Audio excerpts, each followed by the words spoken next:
안녕하세요. 아가파 계양점 원장 이승원입니다. 오늘은 얼굴의 혈관 병변에 대해서 말씀을 드리겠습니다. 얼굴이 얼룩덜룩하거나 깨끗해 보이지 않아서 병원에 내원하시는 분들을 보면 당연히 기미나 잡티 같은 색소 병변이 원인인 분들이 가장 많은데요. 생각보다 혈관이 원인인 경우도 상당히 많습니다. 얼굴의 혈관 병변은 혈관 자체에 종양이 생기는 혈관종이나 혈관의 형태가 비정상적으로 자라나는 혈관 기형이 있습니다. 하지만 실생활에서는 이런 것들보다는 안면 홍조증이나 모세혈관 확장증이 더 흔하게 접하게 되기 때문에 오늘은 주로 이것에 대해서 말씀을 드리도록 하겠습니다. 안면 홍조증이란 얼굴이나 목이 붉어지면서 열감을 동반한 증상을 말합니다. 한 번 증상이 발생하면 몇 분 동안 증상이 지속되고 하루에도 여러 번 증상이 발생할 수도 있습니다. 여자한테 더 흔하지만 증상은 남자에서 더 심각한 편입니다. 안면 홍조를 유발하는 원인은 여러 가지가 있는데 대부분 얼굴의 혈관을 확장시키는 것들입니다. 이러한 여러 가지 외부 요인 이외에도 폐경기나 편두통 또는 암 같은 신체 질환이 안면 홍조를 유발하기도 합니다. 이러한 안면 홍조를 방치하면 혈관이 늘어나고 염증이 악화되어서 주사라는 만성 염증성 피부 질환으로 악화되기도 합니다. 따라서 안면 홍조는 가볍게 여기고 방치하면 안 되는 질환입니다. 이러한 안면 홍조를 좋아지게 하기 위해서는 먼저 생활습관 교정이 필요합니다. 아까 말씀드렸던 것처럼 얼굴에 혈관이 늘어나는 것들을 피하셔야 합니다.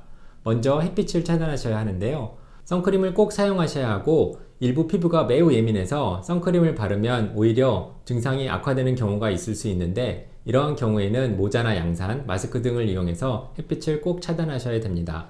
야외뿐만 아니라 실내나 차 안에서도 선크림을 꼭 사용하시는 것이 좋고요. 조명을 켜지 않은 상태에서 어둡지 않다고 느끼시면 자외선이 있다고 생각을 하시는 것이 좋습니다. 온도 또한 중요합니다. 너무 뜨거운 온도는 물론이고 너무 차가운 온도도 좋지 않습니다. 온도가 너무 차가우면 혈관에 피로감을 더해서 결국은 혈관을 확장시키게 됩니다.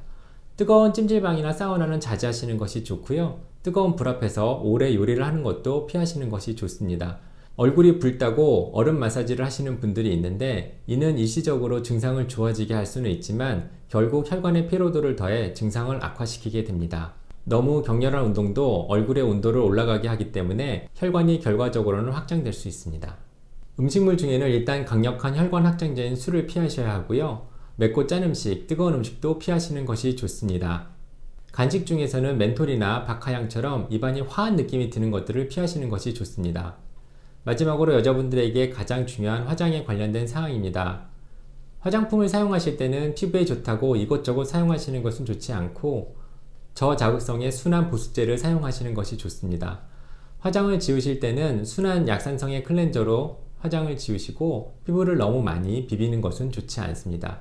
특히 화장솜을 이용해서 화장을 지우거나 토너를 화장솜을 이용해서 하는 습관은 좋지 않습니다. 이러한 생활 습관을 잘 유지하셔야 증상이 더 악화되는 것을 막고 홍조 치료도 효과를 볼 수 있습니다.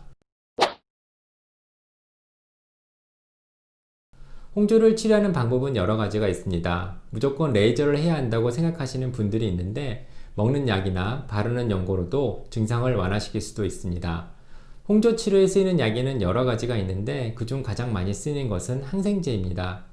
안면 홍조 부위를 조직 검사해 보면 표피나 진피의 염증이 심해서 주변에 혈관이 많이 늘어나 있는 것을 볼 수 있습니다.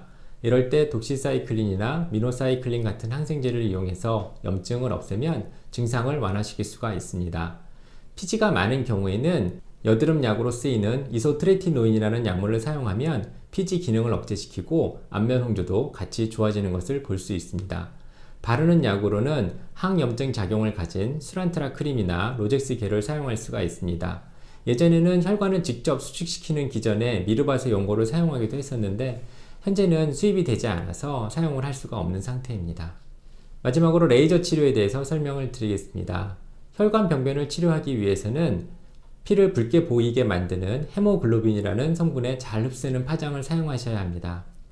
헤모글로빈은 577나노미터의 파장에 잘 흡수되기 때문에 이 근처의 파장을 이용한 장비를 사용하게 되고 대표적인 것으로는 리젠라이트나 브이빔 같은 것들이 있습니다.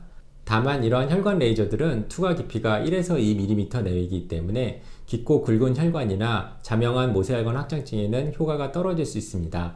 따라서 이러한 병변들에서는 1064나노미터의 파장을 이용하는 레이저를 사용할 수도 있습니다.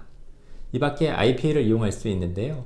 아시는 것처럼 IPL은 색소 치료에 주로 사용되는 레이저이지만 500에서 1200나노미터의 넓은 파장을 한꺼번에 분출하기 때문에 안면 홍조증이나 비교적 가는 모살건 합장증에 효과를 보이게 됩니다. 지금 보시는 사진은 안면 홍조증과 구진을 동반한 주사 환자로 리젝라이트로 본원에서 치료한 환자입니다. 보시는 것처럼 치료 전 매우 심한 홍조와 구진이 있었지만 치료 후 매우 호전된 양상을 보실 수 있습니다. 다만 혈관 병변은 재발을 잘 하는 편이기 때문에 아까 말씀드렸던 생활습관 유지를 잘 하셔야 되고 반복 치료가 필요할 수도 있습니다.